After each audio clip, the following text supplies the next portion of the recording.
12월 16일 오늘 하나님의 말씀은 마태복음 8장 말씀입니다.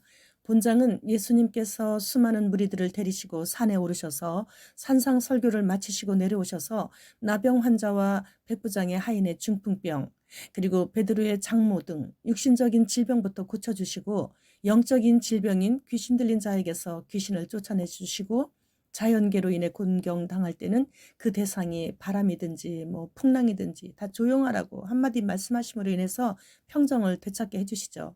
이런 육적인 질병 그리고 정신적인 질병, 자연계로부터 오는 고난 등을 해결해 주시느라 잠시도 우리 주님은 쉬실 시간이 없으셨습니다. 주님께서는 말씀 사역 이후부터 계속되는 세상의 모든 일들을 우리가 원하고 간구하면 다 해결해 주시는 거예요. 예수님께서 성령의 능력으로 행하시던 일들을 지금은 구하는 자들에게 직접 보혜사 성령님께서 그 일들을 해주시고 계십니다. 예수님께서 산상 설교 후에 이러한 모든 일들을 해결해 주심은 말씀 없이는 아무 능력을 행할 수 없다는 것을 우리에게 보여주시는 것이죠. 무엇을 하든지 말씀부터 붙잡으면 육신적인 일이나 정신적인 일이나 자연으로부터 오는 일 등 무엇이든지 예수님께서 해주셨던 그 모든 일들을 약속하신 말씀을 붙잡고 말씀으로 보내주시겠다고 약속하신 성령님의 능력을 힘입어 어떤 일이든지 다 해결할 수 있다는 것이죠. 그런데 주님께서 말씀하신 대로 우리가 성령님의 능력을 받지 못하는 이유는 우리들의 하루의 일상 중에 너무도 중요한 일들을 먼저 해결하기 위해 대부분의 시간들을 다 사용한다는 거예요. 그리고 지쳐서 집에 들어오게 되죠. 그리고 기도하고 말씀 읽고 말씀 쓰고 그리고 말씀 암송하고 그리고 찬양하고 그리고 자야지. 그러나 그렇게 생각대로 되어지지 않죠. 생각뿐이에요. 눈꺼풀을 올릴 장사가 없어요. 그래서 먼저 편한 옷으로 갈아입고 일단 알림이 뜬 카톡부터 살펴보다가 갑자기 자기도 모르게 뜨는 유튜브 알림을 보고 무의식적으로 손가락으로 클릭을 하게 되죠. 그리고 2시간 그 유튜브에 뜨는 20초짜리 틱톡에 내 생각과 내 마음과 정성과 힘을 다 쏟으며 그 속으로 그냥 들어가 버리는 거예요.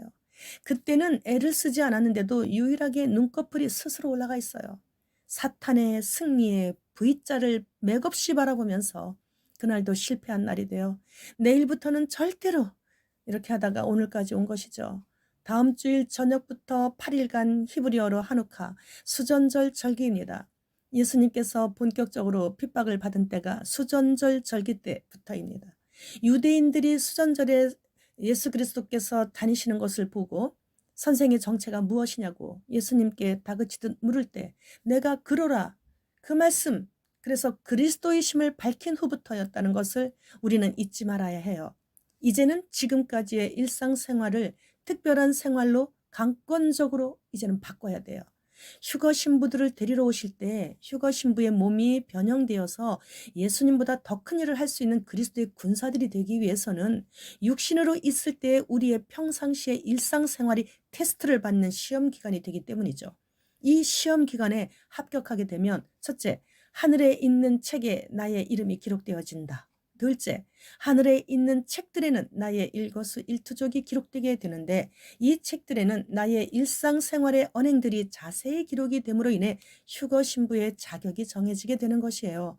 오늘 하루도 나의 말 한마디, 행동 하나하나가 다 하늘 책들에 기록되어지고 있으니 오해도 판단도 정죄도 의심도 내 마음 안에 들여놓지 않아야 해요.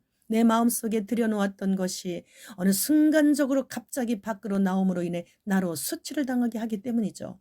용서와 긍휼만이 내 안에 넘치게 해달라고 성령님께 간구해야 되는 그런 때예요. 영혼 구원과 관계없는 일에 혈기를 부리지 않아야 하고 무엇보다 온유한 자가 되게 해달라는 기도를 가장 강력하게 올려드려야 합니다. 감람산으로 재림하실 때에는 땅 이 끝에서 저 끝까지 예수님을 찌른 자들까지 다 보고 알 수 있도록 오시는 것이고 공중으로 강림하실 때는 모든 사람들이 다 졸고 있을 때 갑자기 오셔서 가슴 졸이며 졸다 깨다 하면서 신랑을 기다리며 기름을 준비해 놓은 신부들만을 독수리가 병아리 낚아채 가듯이 끌어올려 주시는 거예요. 그런데 그날이 지금이라는 것이죠. 무슬림에서 기독교로 개종한 성도들의 간증들을 들어보면 기독교인들이라고 하면 무조건 죽이는 무슬림들을 사람이 도저히 전도하지 못한다고 합니다. 그런데 지금이 마지막 때임을 증명할 수 있는 것은 선교사들이 전도하는 것이 아니고 예수님께서 그들을 일일이 꿈이나 환상을 통해 찾아다니시면서 직접 전도하시고 계신다는 거예요. 게임과 담배에 중독된 어느 한국의 젊은 청년이 간증하는데 그걸 들었는데요. 지금 똑같은 무슬림들에게 예수님이 전도하시는 그런 현상들이 나타나고 있는 거예요, 지금. 자기는 원래부터 교회나 성당에 전혀 관심도 없었대요.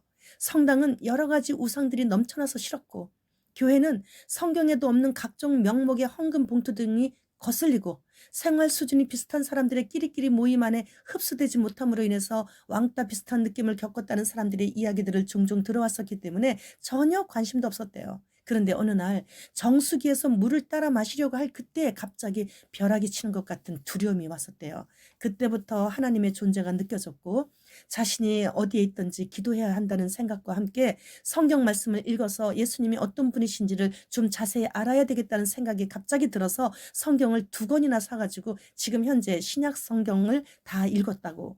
그런 이야기를 하면서 자신은 이제 예수님을 알게 되었지만 너무나 그분을 사랑하게 되었다고. 그래서 그분을 위해서라면 순교까지도 할 것이라고 하면서 무조건 그분의 말씀에는 순종할 거라는 것이에요. 이 간증을 하면서 그 청년의 목소리는 떨리고 있었어요. 하나님을 진심으로 아주 최고로 사랑하는 그 마음이 저에게까지 전해져 올 정도로. 그래서 정말 그날이 정말 곧 오는구나. 주님께서 지금 무척 바쁘시게 전도하시고 계시는구나.